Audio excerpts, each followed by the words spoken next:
ടെക്നോളജിയെ നമുക്ക് എങ്ങനെ സിമ്പിളാക്കി പറയാം? ഒരു എക്സാമ്പിളിലൂടെ നമുക്ക് ബ്ലോക്ക് ചെയിൻ ടെക്നോളജി മനസ്സിലാക്കാം.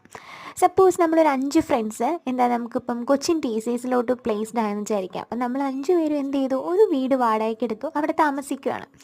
അപ്പോൾ അതിൽ ഒരാൾ എക്സ്പെൻസ് മന്ത്ലി ഓരോരുത്തർക്കും ഉണ്ടാകുന്ന എക്സ്പെൻസ് റെക്കോർഡ് ചെയ്യാൻ ഒരാൾക്ക് ഒരു ഡയറി കൊടുത്തു. At the end of the month അയാൾ അതെന്ത് ചെയ്യുന്നു, ബാക്കി 4 പേരുടെ മുന്നിൽ സബ്മിറ്റ് ചെയ്യുകയും അതനുസരിച്ച് ടോട്ടൽ ഇൻകത്തിൽ നിന്ന് എക്സ്പെൻഡിച്ചറിനെ ഡിവൈഡ് ചെയ്തെടുക്കുകയും ചെയ്യുന്നു.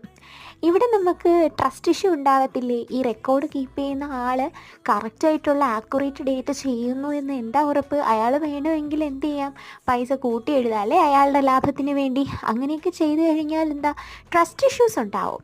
അപ്പോൾ ഇതെന്ന് പറയുന്നത് ഒരു സെൻട്രലൈസ്ഡ് അപ്രോച്ചാണ്. അതായത് ഒരു ഡയറിയിൽ ഒരാൾ മാത്രം എല്ലാ റെക്കോർഡും സേവ് ചെയ്യുന്നു. ബ്ലോക്ക് ചെയിൻ എന്ന് പറയുന്നതിൻ്റെ ജസ്റ്റ് ഓപ്പോസിറ്റാണ്. That means decentralise